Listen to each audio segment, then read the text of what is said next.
Headlines Urdu को पेश कर रहे हैं पेट सफा आयुर्वेदिक चूर्ण। पेट सफा, हर रोग दफा, एक ही जगह।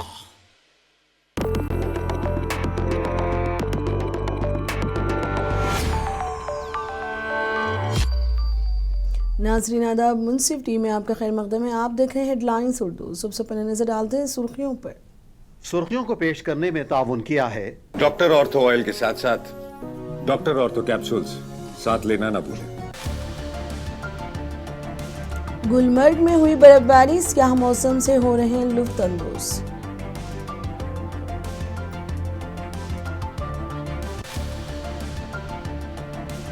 हिमाचल प्रदेश में 21 मार्च तक बारिश और बर्फबारी जारी रहेगी, महकमा मौसमियात ने की पेशकश।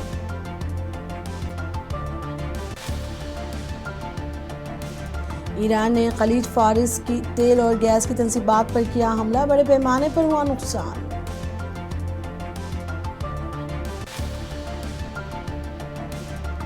ईरान कतर पर दोबारा हमला किया तो अमेरिका जवाबी कार्रवाई करेगा, डोनाल्ड ट्रंप ने दी वार्निंग।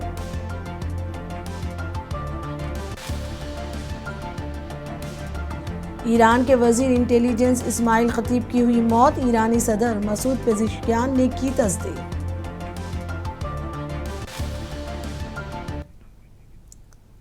अब खबरें तफसील से।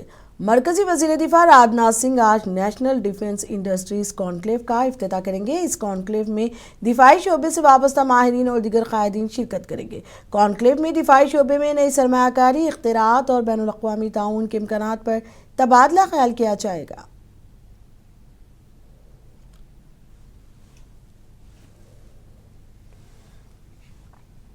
बिहार के वजीर मंगल पांडे ने कहा कि मगरबी बंगाल की सूरत हाल मुख्तलिफ है। वहाँ के लोग अब ममता बनर्जी के खिलाफ हो गए हैं और जल्द अज जल्द उनकी हुकूमत से राहत और आज़ादी चाहते हैं। वहाँ की स्थिति ये है कि वहाँ की जनता जो है अब ममता बनर्जी पर हमलावर है और वहाँ की जनता जल्दी से जल्दी ममता बनर्जी से मुक्ति चाहती है, त्राण चाहती है, बचाव चाहती है, इस सरकार से मुक्ति चाहती है। और ये समझ ममता बनर्जी को हो गया है कि अब मेरी कुर्सी जाने वाली है, चूंकि जनता हमारे खिलाफ हो गई है। तो अब ऐसी परिस्थिति में जब उनको लग रहा है कि हमारी कुर्सी जानी पक्की है, तो अनर्गल बयानबाजी कर रही है। आप देखिए, पिछले कुछ महीनों से लगातार ममता बनर्जी जी ने सरकारी संस्थाओं पे, संवैधानिक संस्थाओं पे अनावश्यक आक्षेप लगाया है और कार्य में बाधा डाला। ऐसा कोई मुख्यमंत्री आज तक भारत में किसी ने देखा है कि भारत सरकार की कोई संस्था कार्रवाई करती हो और मुख्यमंत्री पहुंच के फाइल घींचा करने लगे, फाइल लेके भाग जाए? तो ये तो बहुत साफ तौर पे बंगाल की जनता देख रही है कि ये एक भ्रष्ट सरकार है, ये एक निकम्मी सरकार है, ये एक ऐसी सरकार है जिसने बंगाल को 10 को पीछे ठेल दिया।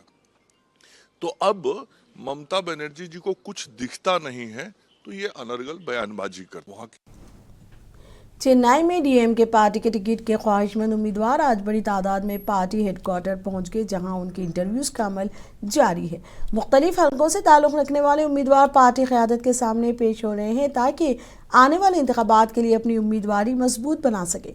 पार्टी ज़राए का कहना है कि इंटरव्यू के दौरान उम्मीदवारों की अवामी मकबूलियत, पार्टी खिदमात और हल्के में असर व रसूख को मद्देनज़र रखा जा रहा है। हेडक्वार्टर के बाहर भी गहमा गहमी का माहौल देखा गया।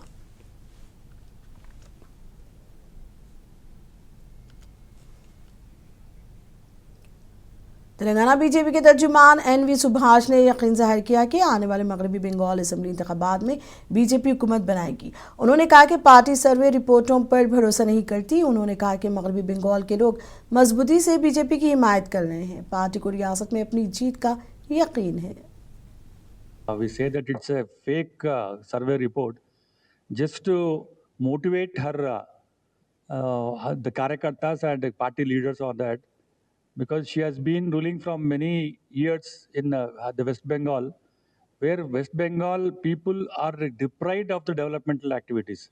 When you compare the neighboring states of the West Bengal, every state has really developed under the leadership of Narendra Modi ji, but only in the West Bengal, though the government of India is sending a lot of funds, it has been diverted to other projects.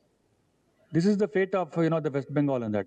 Once upon a time, there are so many industries. There are so many industries. Every product you see, it is made in West Bengal, made in the Calcutta. But today, no industry wanted to go and then invest in West Bengal because of a different attitude of anti-industrial policy which Mamata government has taken in West Bengal.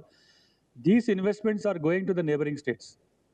We are very sure that this time in the ground level, because we have been working from many years, many days, many leaders who have been drafted there to see that Modi's schemes will be implemented in the West Bengal. People in the ground level, when we see, it is very clear and evident that the days are numbered for Mamata Banerjee. Her government will lose the deposit in that, and we are sure that our Karyakartas, under the leadership of Narendra Modi ji, definitely we will win hands down. Some of the agencies, some of the survey reports who are favorable to Mamata Banerjee, they must have given on that. But we also have the survey report. We have some different, the positions, difficulties, where our Karyakartas have not been allowed to campaign in. Goa में तारीखी सफ़ा मस्जिद ईद की तक़रीबात के लिए तैयार है। इब्राहिम आदिल शाह की जानिब से 1560 में तामीर की गई ये मस्जिद आज आर्कियोलॉजिकल सर्वे ऑफ इंडिया के तहत एक महफूज यादगार के तौर पर खड़ी है, जो वक्त के इम्तिहान के बावजूद एक भरपूर तारीखी वर्सा की अक्कासी करती है। सफ़ा मस्जिद गोवा में मुकामी मुस्लिम कम्युनिटी के लिए मजहबी सरगर्मियों का एक अहम मरकज़ बनी हुई है। ख़ास तौर पर ईद जैसे अहम मौके पर बड़े इज्तिमात होते हैं। ये रियासत अपने साहिलों और गिरजाघरों के लिए मशहूर है।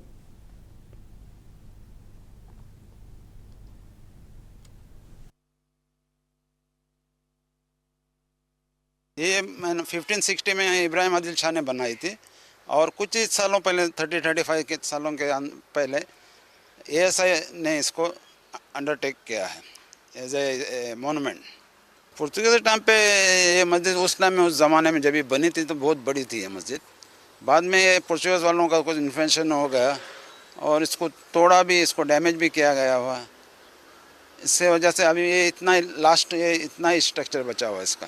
ईद के दिन ईद का टाइमिंग दिया हुआ है, लोगों को अनाउंस भी किया हुआ है, सुबह 8 बजे नमाज होगी। चैत्र नवरात्रि 2026 का आगाज़ हुआ है। अक़ीदतमंदों की बड़ी तादाद ने वाराणसी के दुर्गा कंड मंदिर में खुसूसी पूजा की। मुकामी इंतज़ामिया की जानिब से सिक्योरिटी के सख्त इंतजाम किए हैं ताकि अक़ीदतमंदों को किसी किस्म की परेशानी का सामना ना करना पड़े। नवरात्रि के इस मुक़द्दस त्यौहार के दौरान दुर्गा कंड मंदिर में अगले 9 दिनों तक खुसूसी तक़रीबात जारी रहेंगी। श्रद्धालु रात से ही दर्शन कर रहे हैं। बहुत ही अच्छी मंदिर की व्यवस्था है, प्रशासन का भी सहयोग और मीडिया का भी सहयोग प्राप्त है हम लोगों को। और देखिए, आप पंक्तिबद्ध के आराम से दर्शन कर रहे हैं, अड़हुल की कली के पुष्प चढ़ा रहे हैं, माँ से अपनी मनोकामना मांग रहे हैं और माँ भगवती सबकी मनोकामना पूर्ण कर रही है। जी, चैती नवरात्र का पहला दिन है, शैलपुत्री जी का दर्शन होता है आज के दिन। लेकिन लोगों को काशी में इतना बड़ा विग्रह बहुत ही कम होता है जो मेन रोड पे है, और माँ कुष्मांडा सभी की चीज़ों को सुनती हैं और सबकी मनोकामना पूर्ति है। ज़्यादा से ज़्यादा लोग यहाँ आते हैं दर्शन। अरे हम लोग तो 6 बजे लाइन से लगे हैं, अभी दर्शन मिला है, शैलपुत्री का दर्शन है। हाँ, नवरात्र का पहला दिन है। मान्यता तो बहुत है यहाँ का, अपने ऊपर है। हाँ। अरे बहुत माता रानी की शक्ति है, माई लोग के आशा से हम लोग जी रहे, खा रहे, बच्चे मेरे आगे बढ़ रहे हैं। आज नवरात्र का पहला दिन है, माता दुर्गा का दर्शन करने आए थे, शैलपुत्री माता का। जम्मू कश्मीर के मारूफ सयाहती मुकाम गुलमर्ग में एक बार फिर ताज़ा बर्फबारी हुई है। कोनगुडूरी और आफराबाद की खूबसूरत पहाड़ों बर्फ़ से ढककर एक दिलकश मंजर पेश कर रही है। सयाह इस मौसम से भरपूर लुत्फ़ अंदोज़ हो रहे हैं। कई सयाहों का कहना है कि वो पहली बार बर्फबारी देख रहे हैं और उन्हें इस मौसम में बर्फ़ देखने की तौक़्क़ी नहीं थी। महकमा मौसमियात के मुताबिक आइंदा 2 दिनों के दौरान जम्मू कश्मीर के पहाड़ी इलाकों में वक्फे से बारिश और हल्के से दरमियानी बर्फबारी का सिलसिला जारी रहेगा।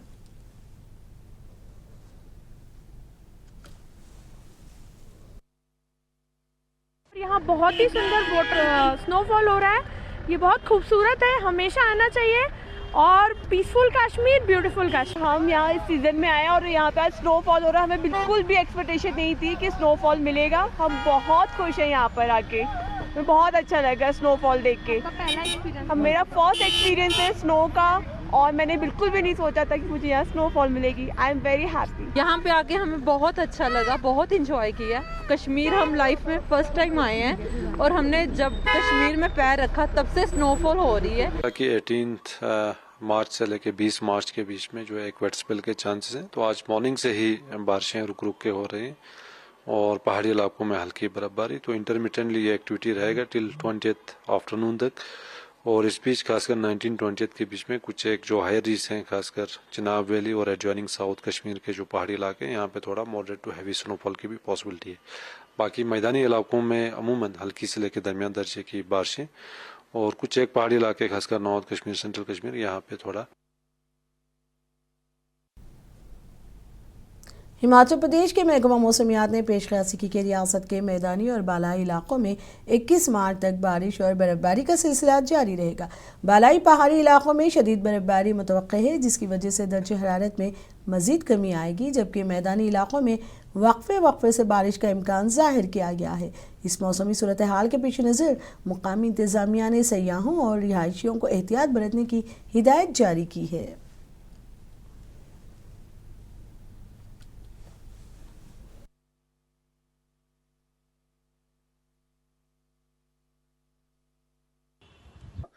बारिश और बर्फबारी की जो एक्टिविटीज हैं लगभग पूरे हिमाचल प्रदेश में हमें 21 मार्च की सुबह तक देखने को मिलेंगी, जिनमें से मुख्य रूप से निचले मैदानी और मध्यवर्ती इलाकों में जो है हल्के से मध्यम स्तर तक की बारिश जो है वो हमें 19 और 20 मार्च को, जबकि हायर हिल्स में जो है बर्फबारी है हमें 18, 19, 20 और 21 तारीख की दोपहर तक कहीं ना कहीं देखने को मिलेंगी। मुख्य रूप से अगर हमारा जो चंबा, कांगड़ा, कुल्लू जिले के ऊंचाई वाले स्थान हैं और उसी के साथ जो हमारा लाहौल डिस्ट्रिक्ट है वहाँ पे भारी बारिश होने की और भारी बर्फबारी होने की पूरी संभावनाएं बनी हुई हैं। और उसी के साथ जो कुल्लू जिले से लगा हुआ जो लाहौल स्पीति का भी जो एरिया है वहाँ पे भारी बर्फबारी की पूरी संभावनाएं जो है 19 मार्च और 20 मार्च को हमें देखने को मिलेगी, जिसको ध्यान में रखते हुए इन सभी जिले को जो है हमने ऑरेंज अलर्ट इश्यू किया हुआ है। वहीं पे अगर हम ओलावृष्टि की बात करें तो ओलावृष्टि भी हमें कुछ एक स्थानों पे जैसे शिमला जिला हो गया, कुल्लू, मंडी जैसे जिलों में देखने को मिल सकती है। बाकी लगभग सभी जिलों में हल्की से मध्यम स्तर तक की बारिश अगले 2 दिनों तक हमें देखने को मिलती रहेगी। लेकिन 21 मार्च के बाद से जो है बारिश की एक्टिविटी पूरे हिमाचल प्रदेश में काफी ज्यादा कम। आसाम गोलाघाट के चाय मजदूरों ने तनख्वाह की अदायगी में ताख़ीर पर एहतजाज किया। इस मौके पर एहतजाजियों ने जिला कमिश्नर के दफ्तर के बाहर मुजाहरा करते हुए अपने वाजिबात की फौरी अदायगी का मुतालबा किया। उन्होंने उनके मुतालबात को पूरा न करने पर असेंबली इंतखाबात का बाइकआउट करने की धमकी दी।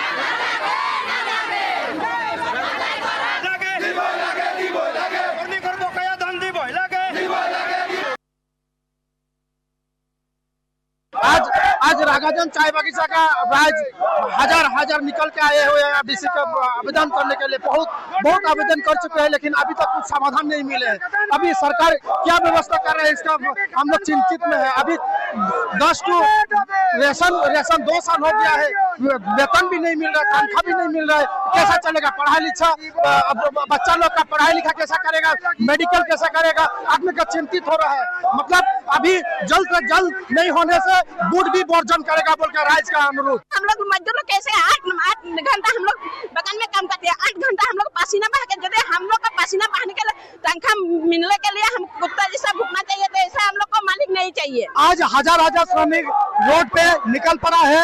अब देखिए निर्वाचन से पहले हम लोग का समाधान नहीं होगा तो हम लोग वोट वर्जन भी कर सकेगा। गाजियाबाद के व्योसिटी पुलिस स्टेशन इलाके में डीएमई में डकैती की वारदात को पुलिस ने हल कर लिया। इस मामले में मतलूब एक मुलजिम को पुलिस ने गिरफ्तार कर लिया। गुज़िश्ता चंद दिनों कबल डीएमई में डकैती की वारदात हुई थी। इस मामले की शिकायत पुलिस में दर्ज करवाई गई थी।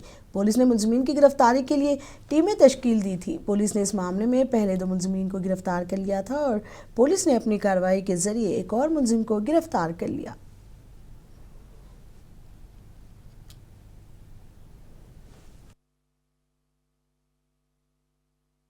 दिनांक 4 3/2026 को थाना वेव सिटी में हाईटेक कॉलेज के सामने डीएमई पर एक लूट की घटना कारित हुई थी, जिसमें एक नेक्सॉन गाड़ी और एक मोबाइल को लूट लिया गया था तमंचे के बल पर। इस घटना पर तुरंत संज्ञान लेते हुए 62/26 अभियोग पंजीकृत कर लिया गया था और कई टीमों का अनावरण के लिए गठित कर दिया गया था। दिनांक 7/3/2026 को घटना का सफल अनावरण करते हुए 2 व्यक्तियों को गिरफ्तार कर लिया गया था, राज और दर्शन। इसी में वांछित चल रहे 2 अभियुक्त लव और योगेंद्र को गिरफ्तार करने के लिए भी कई टीमों का गठन किया गया था। यक्ष ऐप के माध्यम से लव की बारे में सारी सूचना हमें मिल गई थी, जिसमें उसका फोटोग्राफ पता भी मिल गया था। कई बार दबिश देने के बाद भी इसकी गिरफ्तारी सुनिश्चित नहीं हो पाई थी, तो इसलिए मुखबिरों से तालमेल किया गया था। आज एक मुखबिर के द्वारा ये बताया गया कि दिनांक 18/3/2026 को ये लव अपने घर जाएगा गिरधरपुर की तरफ से। तो इस सूचना पर तुरंत संज्ञान लेते हुए थाना वेव सिटी की टीम के द्वारा कई जगह पे चेक पॉइंट्स लगाए गए। इसी में से एक रास्ते में नाइफल से डासना की तरफ जाते हुए एक जगह पे चेक पॉइंट लगाया गया। एक संदिग्ध बाइक सवार व्यक्ति को आता हुआ देखकर जब पुलिस टीम के द्वारा रुकने का इशारा किया गया, तो इसके द्वारा रुकने की बजाय अपने बाइक को जो है कच्चे रास्ते की तरफ मोड़ लिया गया। बारिश होने की वजह से फिसलन होने के कारण बाइक फिसल गई और पुलिस टीम को आता हुआ देखकर इसने जान से मारने की नीयत से पुलिस टीम के ऊपर फायर कर दिया। जवाबी कार्रवाई में आत्मरक्षार्थी हेतु जब पुलिस ने गोली चलाई तो इसके एक पैर में गोली लग गई। जब पूछताछ की गई तो पता चला कि इसने न केवल इस घटना को कारित किया था, बल्कि एक और डासना में चोरी की घटना को कारित किया है और उसी रात को कई और घटनाओं का अंजाम दिया है।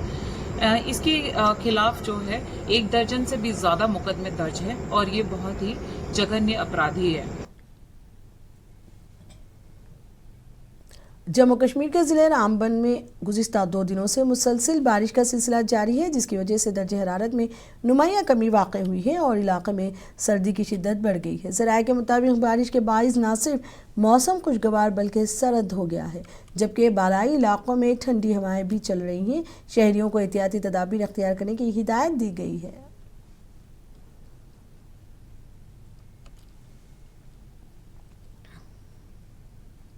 राजस्थान के कोटपुतली और बहलूर के मुख्तलिफ इलाकों में मौसलाधार बारिश हुई, जिसकी वजह से दर्जे हरारत में नुमाया कमी आई और लोगों को गर्मी से राहत मिली। दिन के वक्त चलने वाली लू और झुलस देने वाली धूप ने शहरियों को परेशान कर रखा था, ताहम बारिश ने माहौल को एकसर बदल दिया। मुकामी अफराद का कहना है कि बारिश न सिर्फ मौसम को ठंडा कर गई बल्कि फिजा में ताजगी भी ले आई है।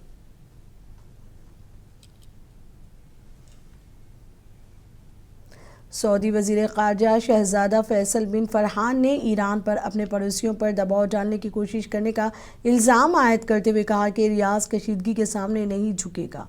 ये तबसरे ममलिकत को निशाना बनाए जाने वाले हमलों के बाद सामने आए हैं, जब सऊदी दारुल हुकूमत में अरब, इस्लामी और इलाक़ाई वज़राए ख़ारजा का एक मशावरती वज़ारती इजलास हो रहा था।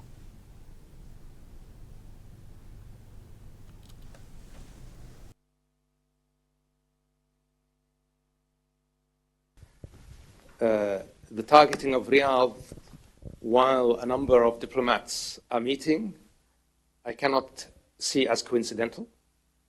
And I think that's the clearest signal of how Iran feels about diplomacy.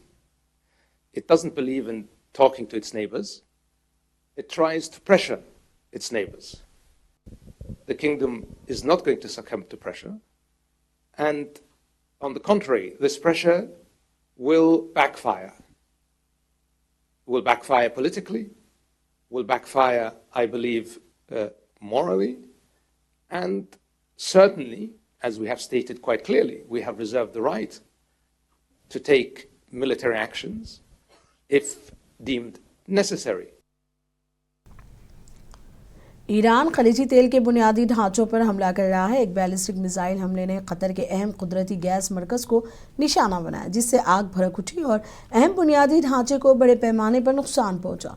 इस हमले में रॉस फ्लाफिन इंडस्ट्रियल सिटी को निशाना बनाया गया, जो कि दुनिया की सबसे बड़ी माया कुदरती गैस LNG बरामद करने की सहूलत का घर है, जिससे आलमी तवन्नाई की सप्लाई चेन्स को एक अहम धक्का लगा है। वजारत दिफा ने कहा कि इसने रियाज पर कम से कम 4 बैलिस्टिक मिसाइलों को रोका और 2 ईरानी ड्रोनों को मुल्क के मशरक़ी सूबे में गैस की तनसीब तक पहुंचने से पहले ही तबाह कर दिया।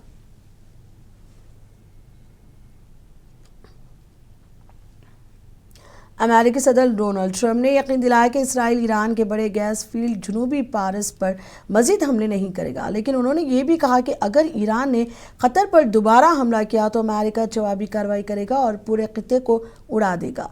ट्रंप ने यह तबसरे सोशल मीडिया पर तमन्नाई की आलमी मंचों में अथल पथल और कतर पर ईरानी मिसाइल हमलों के दरमियान किए। ट्रंप ने कहा कि मैं इस पैमाने पर तशद्दुद और तबाही की इजाज़त देने के लिए तैयार नहीं हूँ, क्योंकि इसके ईरान के मुस्तकबिल के लिए तवील मुद्दती नताइज होंगे।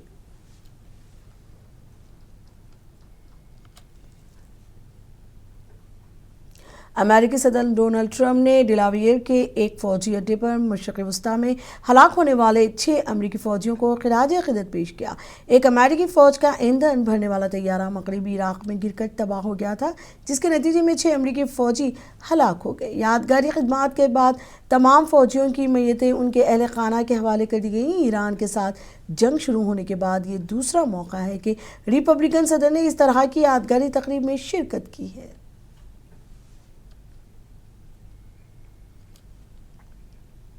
ईरान के सदर मसूद पेज़ेश्कियान ने इंटेलिजेंस के वजीर इस्माइल खतीब की हलाकत की तस्दीक करते हुए इस हमले को बुज़दिलाना कत्ल करार दिया। इसके चंद घंटे बाद जब इसराइल ने कहा कि इसकी फोर्सेस ने तेहरान पर रात के फ़िज़ाई हमले में उन्हें हलाक कर दिया था। सोशल मीडिया प्लेटफॉर्म एक्स पर एक पोस्ट में पेज़ेश्कियान ने लिखा, मेरे प्यारे साथियों, इस्माइल खतीब, अली लारीजानी और अजीज़ नासिर ज़ादा के बुज़दिलाना कत्ल उनके ख़ानदान के कुछ अफराद और साथी टीम के साथ हमें गहरे सोग में छोड़ गया है।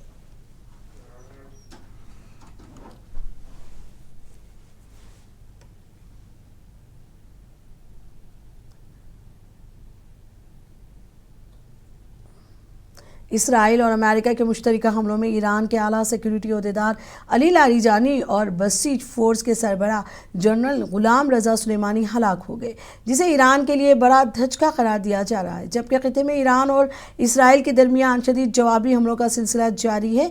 दूसरी जानिब अमेरिकी अहदेदार जोसेफ केंट के इस्तीफे और उनके इल्ज़ामात के बाद अमेरिका में इसराइली लॉबी के असर व रसूख पर नई बहस छिड़ गई है। पेश है खास रिपोर्ट। इसराइल और अमेरिका के ईरान पर मुश्तरका हमलों में ईरान के सिक्योरिटी ओहदेदार और इनकलाबी गार्ड्स की बसीज फौज के सरबराह कल रात हलाक हो गए हैं, जो इस्लामी जमहूरिया के लिए बहुत बड़ा धचका है। इसराइल के वजीर दिफा ने अपने एक बयान में कहा कि सिक्योरिटी चीफ अली लारीजानी और जनरल गुलाम रजा सुलेमानी को मौत के घाट उतार दिया गया है। वाज़ेह रहे कि ईरान जंग के पहले दिन अमेरिका और इसराइल की जानिब से किए गए हमले में ईरान के सुप्रीम लीडर आयतुल्ला अली खामनाई की मौत हो गई थी। दूसरी जानिब अमेरिका के कौमी इंसदाद दहशतगर्द मरकज के सरबराह जोसेफ केंट ने ईरान के खिलाफ अमेरिका और इसराइल की जंग पर बतौर एहतजाज अपने ओहदे से इस्तीफा दे दिया है।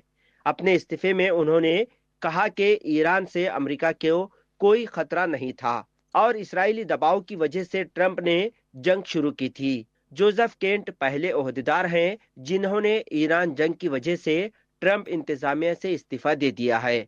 जोसेफ केंट के इस्तीफे से मुताल्लिक मुख्तलिफ दावे सामने आ रहे हैं। फिलहाल अमेरिका में इसराइली लॉबी के बढ़ते असर और रसूख पर एक बार फिर बहस छिड़ गई है। कुछ हलके इस वाक़े को इसराइल नवाज ग्रुप के दबाव से जोड़ रहे हैं। अमेरिका में जिसे आमतौर पर इसराइली लॉबी कहा जाता है, वो दरअसल मुख्तलिफ तंजीमों, थिंक टैंक्स और सियासी ग्रुपों का मजमुआ है जो इसराइल के हक में पॉलिसियों की हिमायत करते हैं। इनमें अमेरिकी इसराइली पब्लिक अफेयर्स कमेटी, जे स्ट्रीट और क्रिश्चियन यूनाइटेड फॉर इसराइल जैसे ग्रुप शामिल हैं, जो सियासी मुहिमात, लॉबिंग और पॉलिसी साजी में अपना किरदार अदा करते हैं। माहिरीन के मुताबिक ये लॉबी अमेरिकी सियासत में असर रखती है। उधर मशरिकी वस्ता में कशीदगी में मुसलसल इजाफा देखा जा रहा है। इसराइल और ईरान के दरमियान वार पलटवार से बड़े पैमाने पर जानी व माली नुकसान हो रहा है। ब्यूरो रिपोर्ट, मुंसिफ टीवी। हेडलाइंस उर्दू में अब तक के लिए इतना ही। मुझे दीजिए इजाजत। आदाब।